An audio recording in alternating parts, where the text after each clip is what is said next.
दिल्ली में नए ब्लास्ट में रोजाना नए डेवलपमेंट सामने, रोजाना नए खुलासे हैं। जांच एजेंसीज इस पूरी गुत्थी की तह तक जाने के लिए इन्वेस्टिगेशन कर रही हैं और इस आतंकी घटना की अहम कड़ी है डॉक्टर शाहीन शाहिद।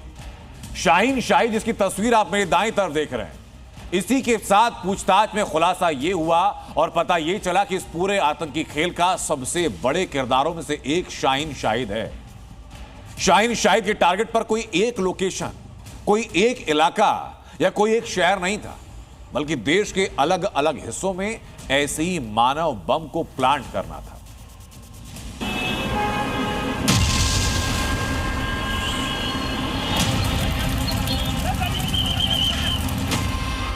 ऑपरेशन काफिर वही मिशन है जो बुर्के के पीछे रची जा रही उस साजिश से पर्दा उठा रहा है, जिससे केवल लाल किले के आसपास का हिस्सा ही नहीं बल्कि दिल्ली के साथ साथ भारत के कई हिस्सों को दहलाने का प्लान था।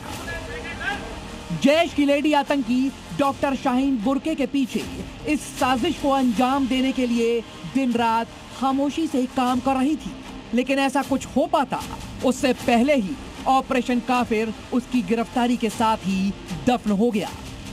देश के कोने कोने में एक आध नहीं बल्कि कई आत्मघाती आतंकी घटनाओं को अंजाम देने की तैयारी तेजी से चल रही थी, क्योंकि बाबरी मस्जिद के विध्वंस की तारीख 6 दिसंबर को दहलाने का प्लान था। इसके लिए डॉक्टर शाहीन के निशाने पर मुस्लिम लड़कियां और मुस्लिम महिलाएं थी। मानव बम बनाने के लिए शाहीन उन मुस्लिम लड़कियों की तलाश में थी जिनकी उम्र 14 से 18 साल के बीच हो। इससे होता ये कि उनका ब्रेन वॉश करने में आसानी होती। जांच एजेंसियों को यह पता चला है कि शाहीन मानव बम बनाने की तैयारी कर रही थी। उसके निशाने पर मुस्लिम लड़कियां और मुस्लिम महिलाएं थीं, जिनको वो मानव बम बनाने की तैयारी कर रही थी। ऐसे में जांच एजेंसियां ये पता करने में जुट गई हैं कि शाहीन के संपर्क में वो कौन मुस्लिम युवतियां और मुस्लिम महिलाएं थीं जो मानव बम बनने के लिए तैयार हो गई थीं। भारत की 146 करोड़ की आबादी में मुस्लिम महिलाओं की संख्या लगभग 7.1% है।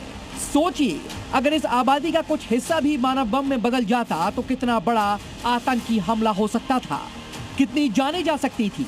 लेकिन यहाँ सवाल ये खड़ा होता है कि क्या आतंकी शाहीन ऑपरेशन काफिर के तहत यूपी में लड़कियों की तलाश कर रही थी? क्या वो हरियाणा से लड़कियों को तलाश कर रही थी? क्या वो दिल्ली से लड़कियों को ढूंढ रही थी ताकि अलग अलग राज्यों में लेडी सुसाइड बॉम्बर के जरिए देश में आतंकी गतिविधियों को आसानी से अंजाम दिया जा सके, जिससे आतंकी हमले का असर बड़ा हो? आसान भाषा में कहें तो आतंकी शाहीन बुर्के वाली आतंकियों की ब्रिगेड बनाने की कोशिश में थी। जांच एजेंसियों को डॉक्टर शाहीन के व्हाट्सएप चैट से मानव बम से जुड़े अहम सुराग मिले हैं जो खुलासे पे खुलासा कर रहे हैं। मतलब मुस्लिम महिलाओं को मानव बम बनाने के लिए इस तरह उनका ब्रेन वॉश किया जाता कि वो मजहब के नाम पर अपने आतंकी हमले को अंजाम तक पहुंचाने में जरा भी हिचकिचाती नहीं। यानी बहुत ही शातिराना तरीके से मुस्लिम महिलाओं को मानव बम बनाने का जिम्मा आतंकी डॉक्टर शाहीन ने उठाया था। ऑपरेशन काफिर के तहत मुस्लिम महिलाओं को भी इसलिए चुना था क्योंकि वो बुर्के की आड़ में रहती और महिलाओं पर पहली दफा शक नहीं होता, और बुर्के में यही मानव बम आतंक की सबसे बड़ी आत्मघाती फैक्ट्री बनकर देश भर में जिंदा घूमते। विशाल रघुवंशी, जी मीडिया, दिल्ली।